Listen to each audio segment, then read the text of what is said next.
It's David here from Site3D, and I'm going to quickly show you swept path analysis in Site3D. So what I want to do is go to the swept path toolbar, and then I'm going to go to the new swept path option.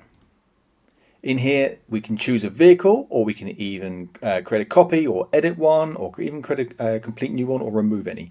So you can create your own list if you need to.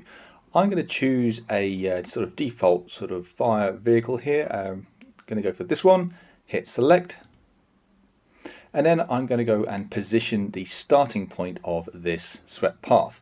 So I'm going to start on the, say, the left hand side of this road here, but obviously it'll work on either side of the road if you want it to. So the first click positions the starting position. Second click will choose the direction that we're going to begin with. So I'm going to click here. And then from here, as you move the mouse around, you can see that the vehicle will follow where the mouse is going. Now we can go either forwards or we can go backwards if we want to, depending on whether you go forwards or backwards with the mouse. And you can see that there are some lines as we're going along. So there's a line for each of the wheels and a line for each of the corners as we're driving. So you can see when you're going to overhang, whether you're going to go and clip over curbs, etc. So what I'm going to do is I'm going to drive it down this road here and do a turnaround and come back out again. So I'm going to start and click somewhere about here. I'm going to start my turn here. Every time we actually click, it stores that position of the vehicle and also then allows us to then change the actual angle of the wheel from that point. So we can say we can tighten up, or we can slacken out the corners, or we can do whatever we need to. So here I'm going to click like this. Now I should mention this is driving at 0 speed and it's effectively dry steering. So every time we are changing wheel direction, it will be changing the wheel's direction on the spot. Okay, so I'm going to go on this side here and then drive along like this. So I'm going to start to bend the vehicle over, sort of bend it round a little bit so I can swing wide and start going into reverse. And you can see that we are going to go to a position where we're just about to overhang. As I said before, we can then go in reverse and we can see we're going to go and change in the other direction as we're going. We are overhanging at the northern end here a little bit. That's absolutely fine for me in this case, but obviously that depends down to whether you want to allow the vehicle to do that. If you don't, obviously you can go back and redo it without that. So click here and then just drive the vehicle on as they go around the corner. So go to this point here and then we carry on. And then when we get to the end here, I can decide whether I'm going to go up the road or I'm going to go back down the road, totally up to me. Something like this. There we go. Right click and hit finish, and we now have our full swept path showing where we started and where we ended. You have the arrow indicating the direction that the vehicle is pointing.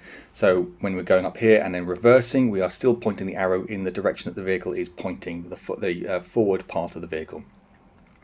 We have a red line at the moment, which is the outer envelope line, the sort of outline of the actual swept path. So anywhere inside that boundary, the vehicle would have overhanged, the body would have actually swept past through it.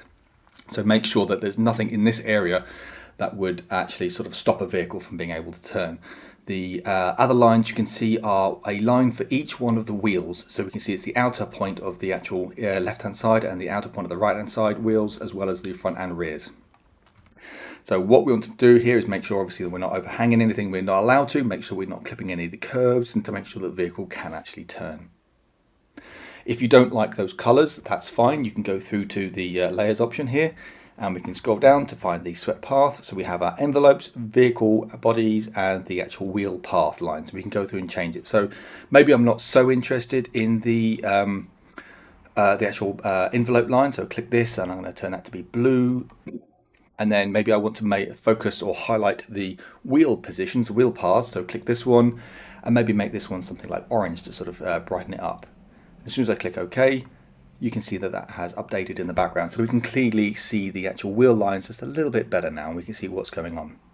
If I go back into the actual new swept path, I can put another one if I want to. But we can also go in and say, well, let's try a vehicle, something like the Range Rover. I'm going to say hit copy on that one. And I'm going to make my own version of it. So I'm going to click it and then hit edit. So now I've got a altered version of this one. So I'm just going to call this one large vehicle or large car. And then I'm going to go and say it's in the category type of car. I can change the widths, I can change the lengths, I can change the full track width. So in this case, it's set to specific ones, so the actual wheels are slightly inset into the vehicle. I could say, well, I don't want to do that. I actually want the vehicle wheels to be right on the outer edges. Then I can save that, and I can then use that large vehicle in a new actual swept path. So I can sort of start it here, point it up this way, start driving, and then say I'm going to pull into this driveway here. Something like this, pull up into that position here, and then maybe reverse out. So I can go up this way and reverse up, and then drive on back down the way I came. And there we go. We can actually show that we have multiple swept paths, and if you don't like that particular one and you've already finished it, you can actually go back and hit delete. So I can say delete swept path, pick that one, and it'll get rid of it as well. Thanks for watching.